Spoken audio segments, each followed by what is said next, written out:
गंगा हो। ऐसी पवित्र नदियां जहां पर प्रवाहित होती हो, जहां पर हिमालय जैसा पहाड़ हो, गंगा जैसी नदी हो, जहां पर विश्व के सबसे प्राचीन ग्रंथ वेद की रचना हुई हो, जहां पर उपनिषदों की रचना हुई हो, वह भूमि तो ज्ञान की भूमि है, भक्ति की भूमि है, कर्म की भूमि है, जिसके बारे में केवल हम लोग ही नहीं कहते, बाहर के विद्वान लोग, चाहे कोई अमेरिका का विद्वान है, जर्मनी का है, फ्रांस का है या इटली का है, सभी लोग कहते हैं कि हमारे देशों में जितना ज्ञान है उतना हिंदुस्तान के किसी एक विद्वान की एक अलमारी के एक कोने में रखी पुस्तकों में मिल जाएगा, जितना हमारे पूरे देश में मिलता है। सभी अपने ये उत्तर प्रश्न का निकाल दो, जो गुरुजी बता रहे हैं ना, इनमें से प्रश्न आएंगे लास्ट दिन। आप हमें पहले आपने बताया नहीं, हम क्या करें। जो आपको ये मिली है ना, इसका एक पेपर छोड़ दो, इस पर तो अपना नाम, पिता का नाम, जाति, गांव वगैरह एड्रेस लिखना। और इसका जो दूसरा हिस्सा है, यहाँ प्रथम दिवस ब्राह्मणी संस्कार शिविर का प्रथम दिवस और वार्ता और वार्ताकार इनके नाम लिखकर, तो जो जो ये अच्छी बातें बताते हैं ना, उनको आप नोट करो। मैं भी नोट कर रहा हूँ, उससे पेपर बनेगा। फिर आप लोग हमें उस दिन आपने बताया नहीं, तो कोई भी वार्ताकार यहाँ बोले तो उनमें से अच्छी अच्छी बातें आपको नोट करना है, ये आपके रिव्यू पर काम आएगा। धन्यवाद। बेटा हम कोई पेपर पढ़ी, तारा फाइनल पेपर पढ़े नहीं, एक ही चीज बोल ही नहीं कोई, क्यों आउट ऑफ सिलेबस कौन है? बेटा बताओ, बात खाली नोट करना, आप मर्जी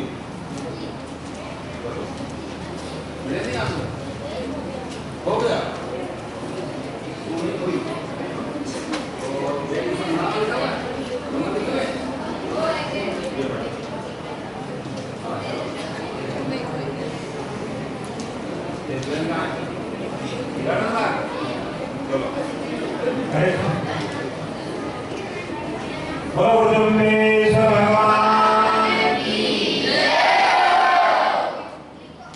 भारत का इतिहास बहुत पुराना पाया जाता है। आज से 2000 वर्ष पूर्व का जो इतिहास हमें खंडरों में मिलता है, उसका सबसे बड़ा उदाहरण है जो भारत के टुकड़ा अलग हुआ था पाकिस्तान के रूप में, रावलपिंडी के पास में, जहां पर अभी एक एयरबेस मोदी की कार्रवाई को उठाया गया था भारतीय सेना के द्वारा। रावलपिंडी के पास में एक बहुत बड़ी यूनिवर्सिटी थी जिसका नाम तक्षशिला विश्वविद्यालय था। विश्व का सबसे प्राचीन, विश्व का, उसमें अमेरिका इंग्लैंड में भी यूनिवर्सिटी नहीं थी, सबसे प्राचीन विश्वविद्यालय था जहां पर सभी प्रकार की शिक्षाएं दी जाती थी। 10,000 स्टूडेंट उसमें पढ़ते थे और 1,000 टीचर उनको पढ़ाते थे। इसके बाद में उस समय का सबसे बड़ा विश्वविद्यालय एक और था, वो था बिहार में पटना के पास में नालंदा विश्वविद्यालय। इन दोनों विश्वविद्यालयों को इधर पश्चिम से आने वाले आक्रांताओं ने, मुस्लिम आक्रांताओं ने दोनों विश्वविद्यालयों को जला करके भस्म कर दिया, जिसमें लाखों लाखों पुस्तकें भरी हुई थी, वो सब जल करके भस्म हो गई। फिर भी हिंदुस्तान के पास में और भी अनेक प्रकार का ज्ञान का भंडार लगा हुआ था। ऐसा देश है मेरा भारत। हम जहां से शुरू करने वाले हैं, विश्नोई मत की परंपरा की बात जहां शुरू करने वाले हैं, वो शुरू करते हैं सतयुग से। सतयुग में एक बहुत बड़े महात्मा राजा हुए थे, उनका नाम था प्रहलाद जी। प्रहलाद जी का जन्म एक दैत्य वंश में हुआ था, राक्षस के वंश में हुआ था। उसके पिता का नाम था हिरण्याकशिपु और माता का नाम था कयाधु। एक राक्षस कुल में एक भगत का कैसे जन्म हुआ था, यह बड़ी विचार और सोचने की बात है। उस परिवार के संस्कार भी ऐसे नहीं थे, उस परिवार की ऐसी परंपराएं नहीं थी, फिर कैसे वहां पर एक से महान भक्त का जन्म हुआ जिसको 4 युगों के बाद में भी आज तक हम याद कर रहे हैं। वो था उसकी मां थी कयाधु, उसके प्रयास से। यानी मां क्या कुछ नहीं कर सकती, कैसी संतान को पैदा कर सकती है। मां संस्कारों की जननी है, मां प्रथम गुरु है। बच्चे की प्रथम गुरु कौन है? मां। जैसे संस्कार मां देती है वैसा ही बच्चा बन जाता है। किसी का कोई बालक बिगड़ता है ना, तो समझो कहीं न कहीं उसकी मां से चूक होगी, कहीं न कहीं मां चूक गई है, तब बालक बिगड़ा है। और यह मां जो प्रथम गुरु है, उसके संस्कार मां कब देती है? यह जन्म से पूर्व शुरू हो जाते हैं, जब बालक गर्भ में होता है। जब बालक गर्भ में होता है, यानी गर्भ से पहले ही मां, जब बच्चा गर्भ में आता है उससे पहले ही मां का जीवन इतना पवित्र हो जाता है कि उस गर्भ में महान आत्मा का, अच्छे महापुरुषों का जन्म होता है। क्योंकि जैसी भूमि बढ़िया होती है ना, उतनी बढ़िया फसल होती है। मां बढ़िया होगी तो संतान भी बढ़िया होगी। कयाधु का यह प्रयास था। वे हिरण्याकुश और यह पूरा राक्षस कुल हर समय पाप ही पाप कर रहा है। कोई भगवान का नाम नहीं ले रहा, नाम लेना तो दूर की बात है, ये सब भगवान से दुश्मनी रखते हैं मेरे परिवार के लोग। ऐसा कोई जीव इस परिवार में पैदा होना चाहिए जो इनका कल्याण भी कर दे और आने वाली पीढ़ियों का कल्याण भी कर दे।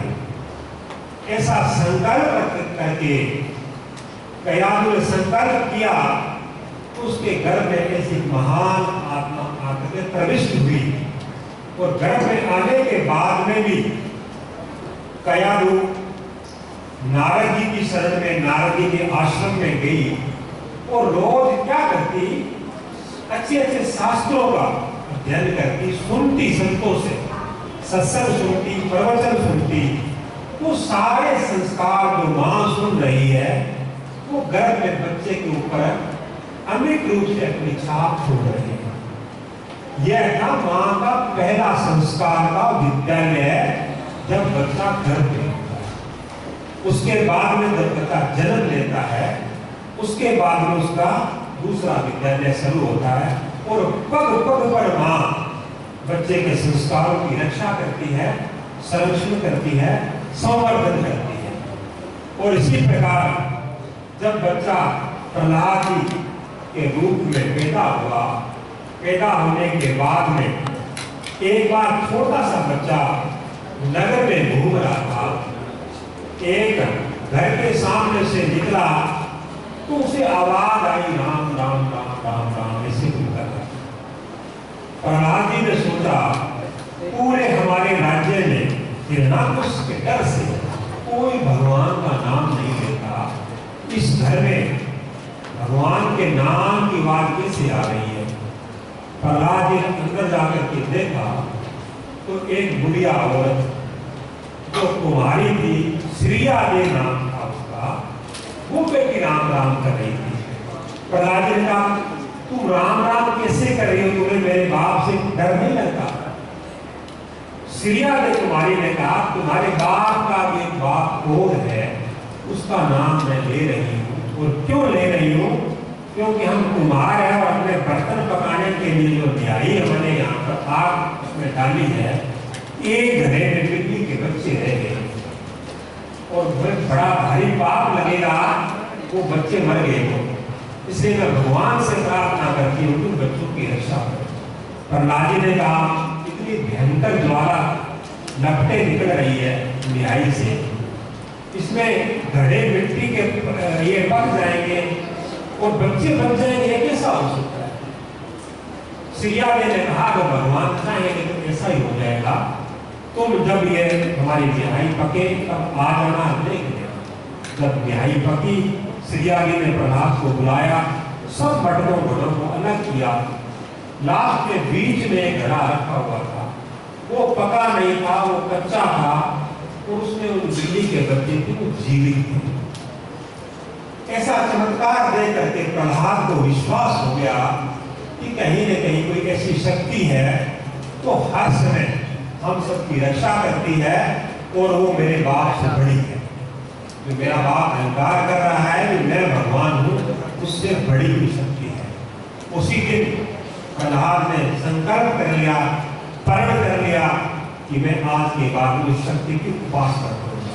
प्रहलाद भगवान के भक्त बन गए, विद्यालय में गए, गुरुओं ने पढ़ाना शुरू किया, आसुरी विद्या पढ़ाना शुरू किया। प्रहलाद जी ने सात्विक विद्या पढ़ी और उन गुरुओं को भी पढ़ाई। इस कारण प्रहलाद का बाप वो बड़ा नाराज हुआ, गुरुओं को भी उसने भला बुरा कहा, और इस प्रकार प्रहलाद को मारने के लिए अनेक प्रयत्न किया कि यह मेरे दुश्मन भगवान का नाम लेता है, इसको मैं मार दूं। अनेक प्रयास करने के बाद में जहर भी दिया, हाथियों से कुचलवाया और कुएं में भी डाला, समुद्र में भी डुबोया, और आखिर में उसकी बहन थी उसकी होलिका, वो प्रहलाद को अग्नि में लेकर के बैठ गई कि मैं इसको जला दूंगी, परंतु वो खुद जल गई और प्रहलाद जी उस अग्नि से बच गए। और उस दिन को बिश्नोई पंथ में सबसे बड़ा पर्व त्योहार के रूप में होली का त्योहार मनाया जाता है। पहले दिन बिश्नोई बड़ा शोक करते हैं कि देखो प्रहलाद की मृत्यु का इस प्रकार से ये तमाशा देख रहे हैं राक्षस लोग। सुबह बिश्नोइयों को पता चलता है प्रहलादपंथियों को कि प्रहलाद जी बच गए हैं, तो वो सब इकट्ठा होकर के बड़ी खुशी मनाते हैं, हवन पान करते हैं, सब लोग इकट्ठा होते हैं। वो सत्युग की परंपरा आज भी बिश्नोई समाज में चालू है, और सभी लोग उस त्योहार को सबसे पवित्र, सबसे बड़ा त्योहार बिश्नोई समाज में मनाते हैं, होली। इस प्रकार प्रहलाद जी की जान बच गई उस दिन। उससे पहले में एक बार अंत में हिरण्यकश्यप ने एक बार प्रहलाद को पकड़ लिया, पकड़ करके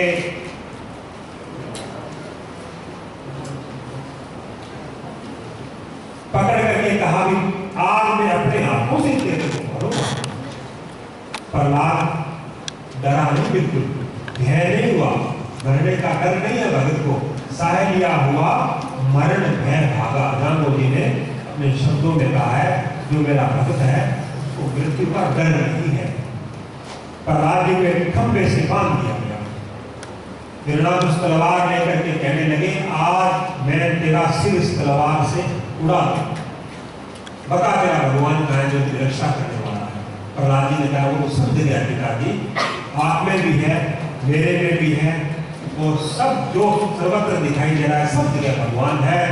तो हिरण्यकश्यप ने कहा, इस खंभे से तेरे को मैंने बांध रखा है, इस खंभे में भगवान है। प्रहलाद जी कहते, खंभे में भी भगवान है। इतना कह करके हिरण्यकश्यप ने जोर से तलवार प्रहलाद से पहले खंभे पर मारी, तो खंभा फट गया, और वहां से भगवान विष्णु का एक चौथा अवतार प्रकट हुआ, जिसको नरसिंह अवतार कहते हैं। बोले विष्णु भगवान की। नरसिंह अवतार का सिर शेर की तरह था, पंजे शेर की तरह थे, और बाकी शरीर नीचे का आदमी का, आधा आदमी का और आधा शेर का। नरसिंह यह अवतार कहाँ हुआ था? वो नगरी आज भी विद्यमान है, जिसको मुल्तान नगरी कहते हैं, और ये पाकिस्तान में है। आपने नाम सुना होगा, जब ये सिंदूर का ऑपरेशन चल रहा था, तब बहावलपुर के पास में एक एयरबेस को उड़ाया था। बहावलपुर से जस्ट आगे मुल्तान नगर आता है। वो मुल्तान नगर प्रहलाद जी का नगर है। उसमें आज भी एक पुराना शंकर प्रहलाद जी का एक मंदिर वहां पर आज भी पाया जाता है, परंतु उस देश से हिंदू उठ करके इधर आ गए तो वहां पर उसकी देखभाल करने वाला कोई नहीं है। तो प्रहलाद की नगरी कौन सी है? मुल्तान नगरी है उनकी। तब भगवान नरसिंह ने प्रकट होकर के हिरणाकुश को पकड़ा और पकड़ करके अपने लंबे लंबे नाखूनों से उसका पेट फाड़ दिया और पेट फाड़ने के बाद उसकी मृत्यु हो गई। तब प्रहलाद जी के पास में गए नरसिंह भगवान को भयंकर क्रोध आया हुआ था और सारी सृष्टि के अंदर एक भूकंप सा उठा हुआ था। भगवान जब क्रोध करते हैं, गुरु महाराज ने शब्दों में भी कहा है, जिस प्रकार मैं क्रोध करता हूँ तो चारों चौक नवदीप थर थर कांपने लगते हैं। तो भगवान के क्रोध से पूरी सृष्टि कांपने लगी।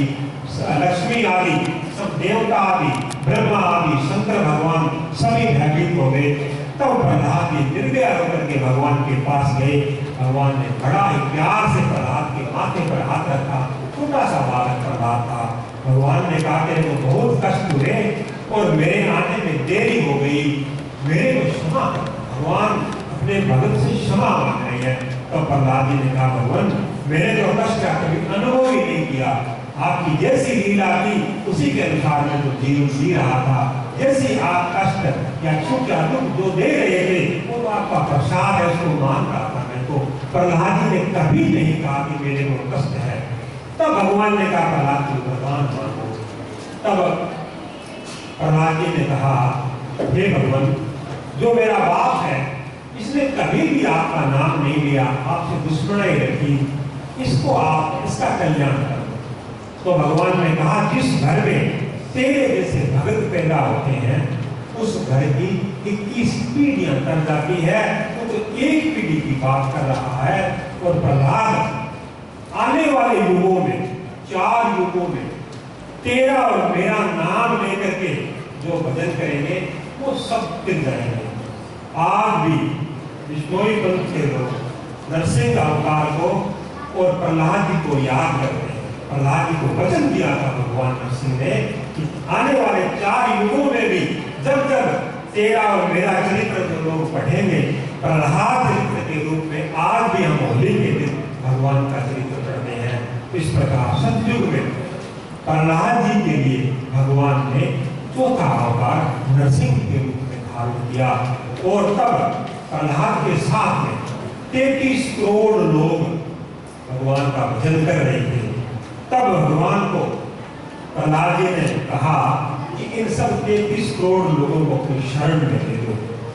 तब भगवान ने कहा, इन सब का भाव एक जैसा नहीं है, कुछ का भाव कम है, कुछ का ज्यादा है। तो ऐसा भाव के अनुसार आने वाले 3 युगों में मैं इनको तारूंगा। तेरे साथ में 5 करोड़ लोग जिनका हिरणाकुश ने वध कर दिया था, मार दिया था, वो वैकुंठ में चले गए हैं। और बाकी बचे हुए लोग हैं जितने, उनको 3 युगों में मारूंगा। अगला युग आया त्रेता युग, वो सतयुग था। त्रेता युग आया। त्रेता युग में अंदर एक भगत थे, बड़े भारी भगवान थे, हरिश्चंद्र के रूप में। तब भगवान हरिश्चंद्र के रूप में उस भगत पर कृपा करने के लिए और हरिश्चंद्र के साथ में भगवान ने 7 करोड़ जीवों का अवतार किया। अगला फिर द्वापर का युग आया। द्वापर युग में पांडवों का जन्म हुआ। 5 पांडु, कुंता देवा का और उनके साथ में सती द्रौपदी, इनका नाम मुख्य रूप से लिया जाता है, परंतु जिसके लिए याद किया जाता है वो महाराज युधिष्ठिर थे, सत्यवादी युधिष्ठिर थे, जिनके साथ में भगवान ने 9 करोड़ जीवों का अवतार किया। आगे 12 करोड़ जीव बच गए और कलयुग का समय था। तब भगवान ने कहा, किसी भगत के अवतार लेने से कलयुग में 12 करोड़ जीवों का कल्याण नहीं हो सकता। तब कलयुग में भगवान ने स्वयं अवतार लेने का संकल्प किया और संकल्प के साथ में भगवान अवतार लेने की भूमि, अवतार लेने का गर्भ, अवतार लेने का घर, अवतार लेने का बाप, इन सबको ढूंढने लगे। भगवान की दिव्य दृष्टि इस पृथ्वी पर व्याप्त हो गई कि किसके घर में, किसके गर्भ से मैं अवतार हूं। उस समय कलयुग में एक महान भक्त हुए लोहड़ी, पीपासर गांव, वहां पर लोहड़ी निवास कर रहे थे। माता हंसा उनकी धर्म पत्नी थी, परंतु अधेड़ अवस्था आने के बाद, कोई बोलेगा नहीं भैया, ये बड़े लड़के ज्यादा बोल रहे हैं, वो खड़े कर दो यहाँ पर, बीच बीच में छोटे बच्चे आराम से सुन रहे हैं। माता हंसा और लोहड़ी के रूप में वो आदर्श दंपति इस धरती पर विराजमान थे पीपासर नगरी के अंदर। तब भगवान की दिव्य दृष्टि ने उनको देखा और अपने संकल्प को फलीभूत करने के लिए भगवान ने कहा मुझे इनके घर में अवतार लेना चाहिए। आजकल बड़े बड़े महापुरुष, बड़े बड़े संत अवतार क्यों नहीं लेते? क्योंकि उनको अवतार लेने के लिए ऐसे गर्भ का, ऐसे घर का उनको मिलता नहीं। उनकी आत्माएं अंतरिक्ष में घूम रही है। जो भाग की जनता है, जो श्रद्धालु जनता है, जो भगत जनता है, उनका कल्याण करने के लिए, उनको सत्संग प्रवचन देने के लिए महापुरुषों की आत्माएं अंतरिक्ष में घूम रही है, परंतु उनको ऐसा गर्भ, ऐसा घर नहीं मिलता जहां पर आकर के वो अवतार ग्रहण कर सके। ऐसा ही घर और गर्भ कलयुग में भगवान को मिला पीपासर में। अधेड़ अवस्था में संतान नहीं हुई दंपति की। एक दिन अकाल का समय था। गायें पीपासर के अंदर घास और पानी के बिना व्याकुल हो रही थी। पूरे गांव ने निर्णय किया कि यहाँ से हमें प्रस्थान करके जहाँ पर पानी और घास की उपलब्धता हो वहाँ हमें जाना चाहिए। किसी ने सूचना दी यहाँ थोड़ी दूर द्रोणपुर के पास के जंगल में घास भी है और तालाब में पानी भी है। लोग जी पूरे गांव की गायों को लेकर के वहाँ पर गए और उस जंगल में जाकर के गायों को चराने लगे और वहाँ पर रह करके भगवान का भजन करने लगे। बड़े ही सरल स्वभाव के, साधु स्वभाव के थे लोग जी, जैसे हमारे राजा राम जी धार्मिक साहब वैसे ही। और इसी प्रकार वहाँ पर तपस्या करते करते काफी समय बीत गया। तो एक दिन क्या हुआ, बरसात हुई। बरसात होने के बाद में वहाँ पर जो आसपास गांव के किसान थे उन्होंने खेती करने का विचार किया। तो एक जोधा जाट नाम का आदमी सुबह सुबह बैलों को लेकर के और गाड़ी में बीज डाल करके जंगल से होता हुआ खेत जा रहा था। और सुबह सुबह 4 बजे उठ करके लोहड़ी विष्णु विष्णु विष्णु विष्णु विष्णु करते अपना भजन कर रहे थे और उस मार्ग में जा रहे थे। तो जोधा जाट ने कहा आज तो बहुत बड़े अपशुभन हो गए और इस अपशुभन के कारण मैं बीज लेकर के जा रहा हूँ, वो भी खेत में उगेगा नहीं, क्योंकि लोहड़ी सामने से आ रहे हैं, इनके कोई पुत्र नहीं है, ये निपुत्र हैं और इनका दर्शन करने से आज मेरी फसल का जो सगुन है वो बिगड़ गया। ऐसा कह करके उसने गाड़ी वापस घुमा ली अपने गांव की तरफ, परंतु लोहड़ी को वो शब्द सुनाई नहीं। उन्हें आभार दुख हुआ कि पापी का मुख देखना, दुष्ट का मुख देखना, बदमाश का मुख देखना, ऐसे लोगों का मुख देखने तो अपशुभ होता है। तो मुझे तो भगवान का भजन करना हूँ, मेरा मुख देखना तो अपशुभ है। ये भगवान तुम्हारी क्या लीला है? इस प्रकार लोग दुखी अवस्था में जाकर के जंगल में भयंकर तपस्या में लीन हो गए। तो यह संकल्प कर लिया भगवान मैं अपने प्राणों का क्या कर दूंगा, यानी हट कर लिया। कैसा हट? लो के समान है। उनका नाम क्या था? लोहट। लो के समान हट कर लिया कि भगवान या तो मुझे दर्शन दे दो या मैं अपने प्राणों का क्या कर दूंगा। लोगों ने मेरा मुख देखना भी अपशुभ मान लिया है। तब भगवान एक भक्त की तपस्या अति प्रसन्न हुए और एक साधु के वेश में भगवान प्रकट हुए। प्रकट होकर के कहा लौट इतनी भारी तपस्या क्यों कर रहे हो, आंखें खोलो। लौट ने आंखें खोली तो उन्होंने कहा मैं साधु हूँ मुझे कुछ भिक्षा दो, मुझे दूध पिलाओ। तो पास में छोटी सी बछड़ी बैठी थी। तो लॉर्ड जी कहने लगे यहाँ पर गाय है नहीं, गाय सभी चरने के लिए चली गई है, एक छोटी बछड़ी है, गाय आएगी तब महाराज आपको दूध पिलाऊंगा। तो भगवान ने कहा साधु के वेश में, यह छोटी बछड़ी बैठी है, इसका दूध निकालो।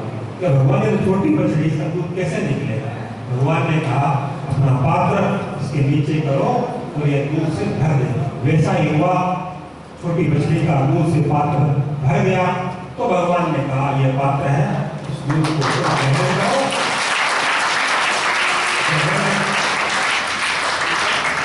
दूध ग्रहण, जैसे दूध ग्रहण करते गए लॉर्ड जी और भगवान हंसा अवतार के रूप में दूध के साथ में लॉर्ड जी के शरीर में प्रवेश कर गए। उसी समय वरदान दे करके लॉर्ड जी को भगवान वहां से अंतर्ध्यान हो गए और साधु के वेश में ही पीपासर में, जहाँ पर माता हंसा बैठी थी, हंसा के सामने भगवान वहां पर प्रकट हुए। हंसा ने साधु को दक्षिणा देने के लिए बाहर निकली, भिक्षा लेने के लिए। तो साधु ने कहा मैया तुम्हारा मुख मलिन क्यों है? तो हंसा देवी ने सारा उनको अपना दुख का वरदान सुनाया। तब लॉर्ड जी ने कहा 9वें महीने अवतरू घरा तुम्हारे आए, मैं 9वें महीने तुम्हारे घर में अवतार लूंगा और मैं भगवान विष्णु हूँ। ऐसा कह करके लॉर्ड जी वहां से भी अंतर्ध्यान हो गए और भगवान वहां से अंतर्ध्यान हो गए। लॉर्ड जी गायों को लेकर के कृपासन में आते हैं, आकर के अपने स्वप्न की बात माता हंसा को बताते हैं और हंसा अपने बात भगवान लॉर्ड जी को बताते हैं। दोनों की बातें एक समान होती है और समान होने के बाद में दोनों को आश्चर्य होता है कि किस प्रकार भगवान ने हमें दर्शन दिए हैं। और उस घर में खुशियां, अपार खुशियां, जैसे भगवान गर्भ में आते हैं तो यहाँ पर पूरी सृष्टि में खुशियां छा जाती है। जैसा कि भिन्न भिन्न अवतारों में, रामा अवतार में, कृष्णा अवतार में देखते हैं, शास्त्रों में वर्णन मिलता है कि जब भगवान गर्भ में आ जाते हैं तो पूरी सृष्टि प्रफुल्लित हो जाती है। पूरी सृष्टि के अंदर बहुत ही आनंद का, अपार का वातावरण छा जाता है। ऐसा ही कृपासन में हुआ। गर्भ में माता हंसा के भगवान जब विराजमान हुए तो पूरी सृष्टि आनंदित हुई और 9वें महीने भगवान ने उस घर में, उस परिवार में उनको आनंद प्रदान करने के लिए भगवान ने भादोवदी अष्टमी रात को 12 बजे संवत 1508 में सन 1451 में भगवान ने कृपासन में अवतार लिया। बोलो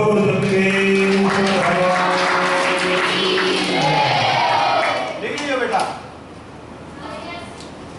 भादोवदी अष्टमी संवत 1508 सन 1451 में भगवान अवतार लेते हैं। आज उस अवतार को 573 साल 9 महीने 6 दिन बीत चुके हैं। इतने समय पहले भगवान ये पासन में अवतार लिए। और अवतार लेने के बाद में माँ बाप की क्या इच्छा होती है? माँ बाप की ये इच्छा होती है भगवान का अवतार संवत 1508 सन, अब सन कौन सा चल रहा है? 2025 चल रहा है। और संवत कौन सा चल रहा है? 2082। इन दोनों में फर्क कितना रहेगा? 57 साल। संवत 57 साल आगे चलता है, सन 57 साल पीछे चलता है। रामो जी ने अवतार लिया तब संवत था 1508 और सन था 1451। 57 साल का इनका फर्क था। रात्रि का 12 बजे का समय था। और जैसी महीना इसको बोलते हैं वो भादवे का महीना था। भादोवदी यानी कृष्ण पक्ष की अष्टमी थी। जो अष्टमी भगवान कृष्ण के अवतार की भी है, कोई राम जी के अवतार है। इसी प्रकार भगवान राम जी ने अवतार लेने के बाद में माता हंसा और लोहट जी को बाल लीलाएं उनको आनंद प्रदान करने के लिए हमारे शास्त्र यह भी कहते हैं कि देवकी और वसुदेव जो भगवान कृष्ण के माता पिता थे, उन्होंने ही लोहट और हंसा के रूप में अवतार लिया था। देवकी और वसुदेव के घर में भगवान कृष्ण का अवतार जरूर हुआ था, परंतु उन दोनों ने भगवान की बाल लीलाएं नहीं देखी। क्यों नहीं देखी थी? वो कंस की जेल में थे और वहां से वसुदेव जी ने भगवान कृष्ण को वहां पर नंद बाबा के घर में, यशोदा माता के घर में छोड़ आए थे, क्योंकि उनको डर था कि कंस है वो भगवान को, कृष्ण को बाल रूप में मार देगा। तब सारी बाल लीलाएं थी भगवान कृष्ण की, वो नंद और यशोदा के घर में हुई थी। वसुदेव और देवकी ने उन बाल लीलाओं को नहीं देखा था। उन वसुदेव और देवकी का ही अवतार भगवान का लोहट और हिंसा के रूप में कलयुग में होता है, और भगवान जो बाल लीलाएं द्वापर युग में नहीं दिखा सकते थे, वो अब अपने माता पिता को दिखाने के लिए पीपासक की भूमि को चुनते हैं। कितनी पवित्र होती है।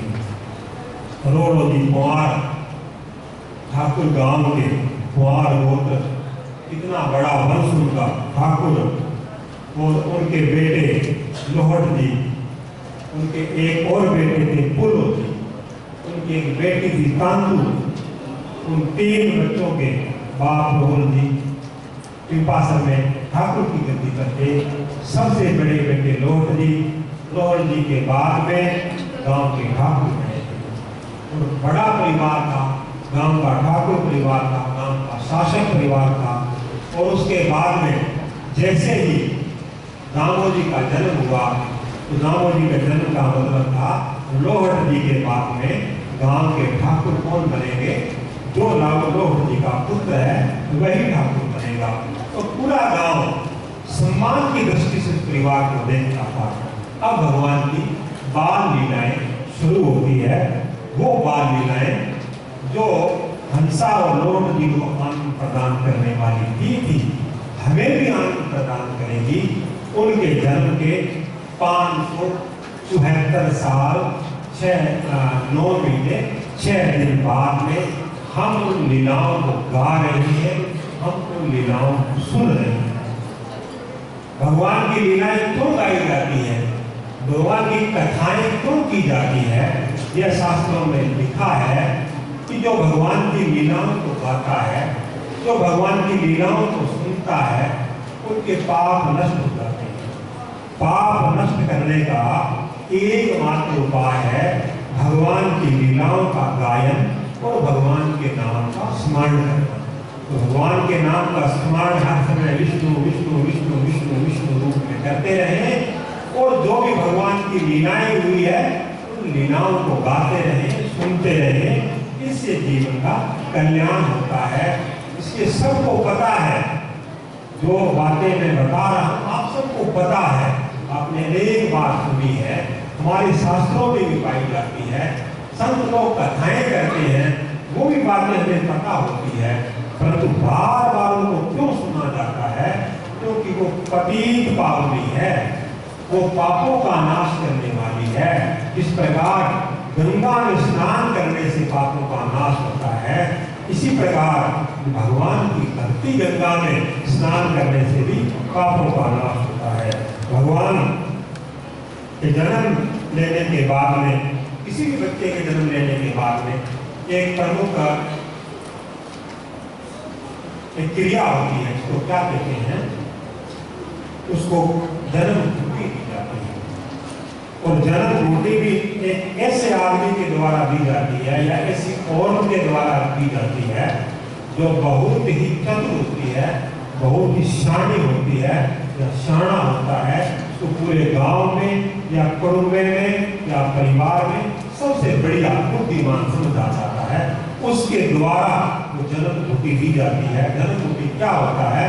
वो शहद होता है जो उस बच्चे को चटाया जाता है। प्रथम उसका संसार में आने के बाद में जो प्रथम उसका कुछ भोजन या जो भी होता है वो जन्म घूटी होती है। तो जन्म घूटी देने के लिए एक ऐसी बुजुर्ग औरत को बुलाया गया जामोदी के वहाँ पर जन्म के बाद में।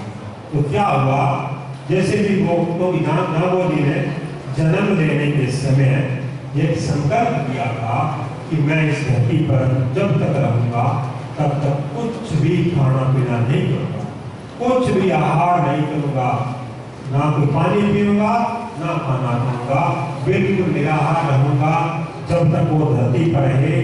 किसी ने उनकी पीठ नहीं देखी, चारों तरफ उनका मुख ही मुख दिखाई देता था, किसी ने उनकी छाया नहीं देखी और किसी ने भी उनको भोजन करते हुए या पानी पीते हुए नहीं देखा।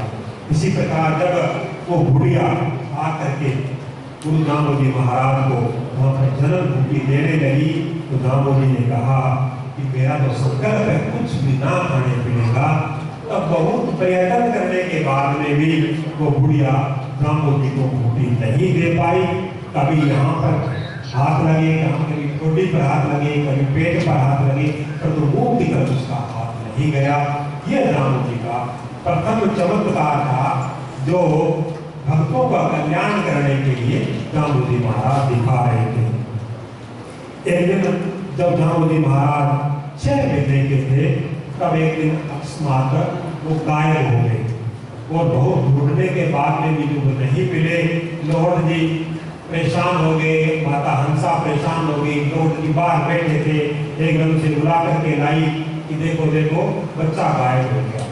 उस समय बच्चा गायब होने का एक मुख्य कारण होता था कि छोटे छोटे झोंपड़े होते थे, बड़े मकान नहीं होते थे और झोंपड़ों के गेट भी नहीं होता था। जो बड़े बिलाव होते थे या कुत्ता होता था या सियार होता था या नार होती थी, ऐसे जो जंगली जानवर होते थे वो बच्चों को उठा करके ले जाते थे। तो उन्होंने सोचा भी पक्का बच्चे को कोई जानवर उठा करके ले गया है। माता हंसा ने रोना शुरू कर दिया, बाहर से भाग करके लोट जी भी आए। लोट जी जब अंदर आए देखते हैं वहां पर भगवान सो रहे हैं। उन्होंने कहा अरे तुम पागल हो गई है, तू रो क्यों रही है, बच्चा तो सो रहा है। तो माता हंसा ने भी अंदर जाकर के देखा वहां पर बच्चा सो रहा था। माता को बड़ा आश्चर्य, 1 मिनट पहले यहाँ पर बच्चा नहीं था और अब बच्चा सो रहा है। यह भगवान का उनको दूसरा चमत्कार भगवान ने दिखाया था। इसी प्रकार 1 वर्ष की अवस्था में भगवान ने उबलते हुए दूध को एकदम से नीचे उतार लिया। उसके बाद में 1 वर्ष की अवस्था में भगवान के 3 चमत्कार और हुए थे। जब भगवान का शरीर इतना भारी हो गया कि वो उठाया भी नहीं गया। वो शरीर भारी होने का कारण ये था कि जब बच्चे को उनका एक संस्कार होता है उसमें सब लोग कपड़े उपहार में लेकर के आते हैं, खासकर बच्चे की बुआ होती है तो कपड़े लेकर के आती है। तो तांतु भगवान के कपड़े लेकर के आई और आकर के एकदम से भगवान को गोद में लेने लगी। भगवान इतने भारी हो गए कि तांतु से उठाए नहीं गए। परिवार की सभी स्त्रियों ने प्रयास किया, उठाए नहीं गए। छोटा सा बच्चा 1 साल का बच्चा उठाया नहीं जा रहा है। तब घर की दासी जो काम कर रही थी उसने आकर के भगवान एकदम से गोद में लिया, फूल की तरह भगवान उसकी गोद में चले गए। तो भगवान ने यह भी कहा था कि किसी प्रकार का जो अभिमान है मेरा बेटा है, मेरा भतीजा है, मेरा है नहीं, जो मेरा दास है, जो मेरा भक्त है, इसमें किसी प्रकार का अभिमान नहीं है। उसके द्वारा मैं फूल के समान उसकी गोद में चला जाता हूँ। इसी प्रकार 1 वर्ष का बालक इस प्रकार जब गायें चरने के लिए जंगल में चली जाती है तो वो वहां पर आकर के एक बाड़ा होता था।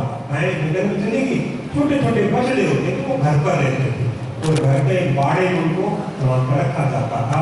और बाड़े का एक छोटा सा गेट होता था, प्रिंट किया करते थे, वो एकदम से खुल गया तो सारे बछड़े बाहर निकल गए। 1 वर्ष के बाद दामोदी ने सभी बछड़ों को दोबारा अंदर करके गेट बंद कर दिया। हंसा और लोग बैठे। इस प्रकार भगवान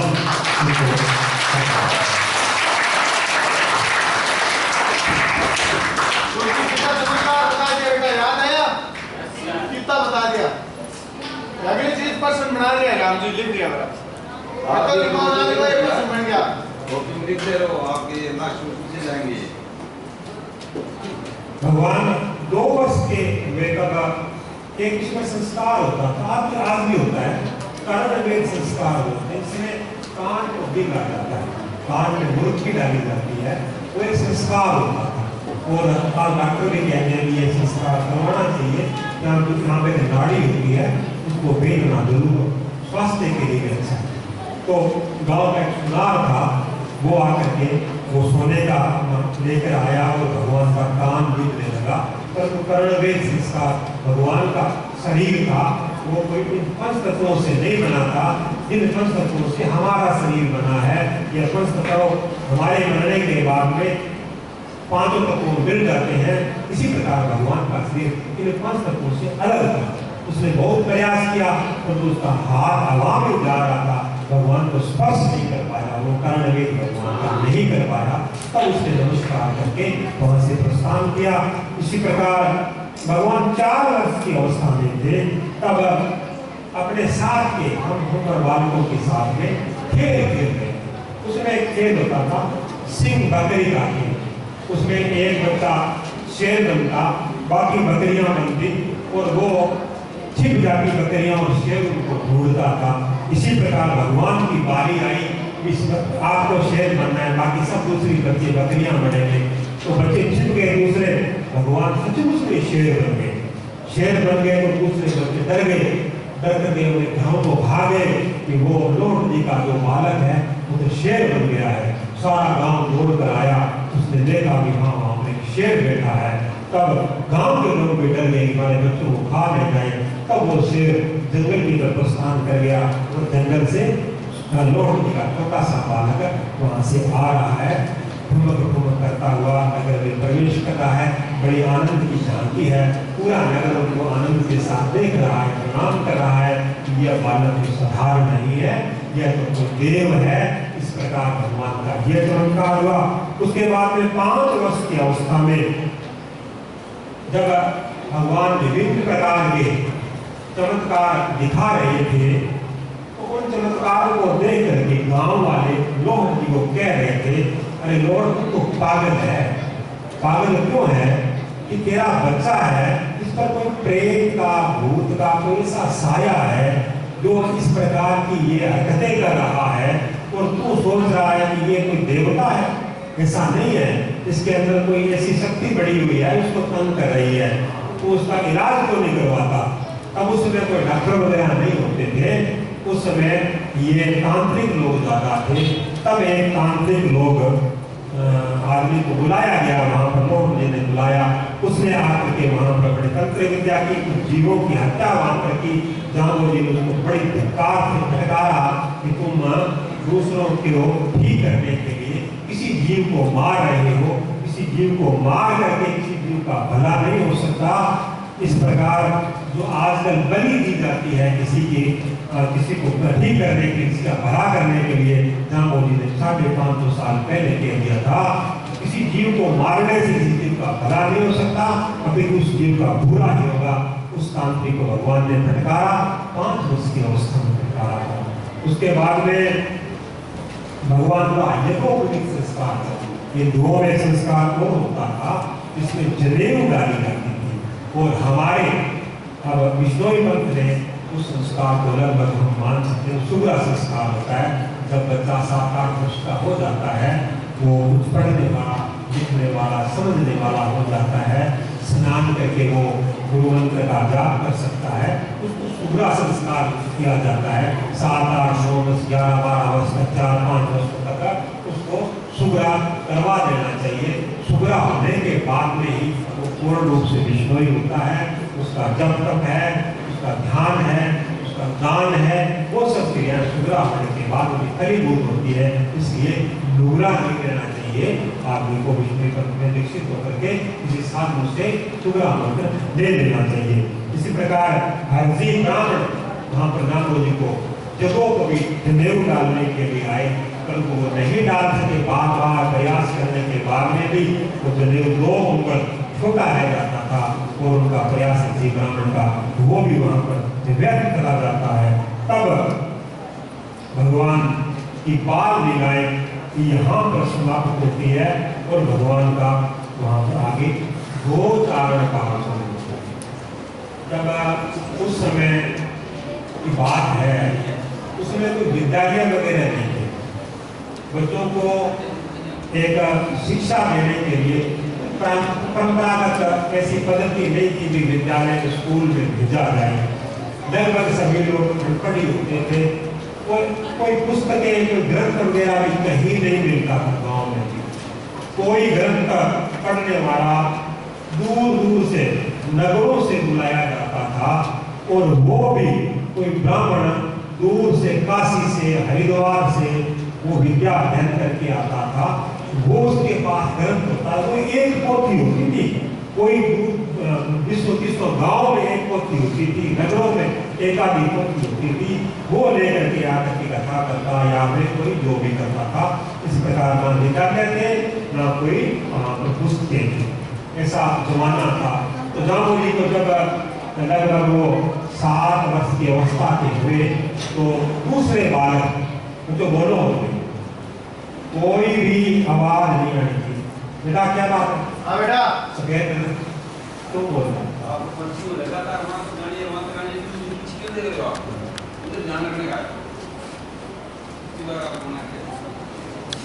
तो बड़े बच्चों को इनके साथ में खड़ा रखना चाहिए। वो बारी 5-10 बच्चों की मॉनिटरिंग करे और उनको देखता है भी वो ध्यान दे रहे। तो मेरे लिए कोई बात नहीं है, और भी बनता आएंगे तो हम बाहर से आमंत्रित करेंगे, बड़े अच्छे बोतल देंगे। अगर वो आए और आप नहीं सुनो तो उनको बुरा लगेगा, तो आपके लिए बढ़िया।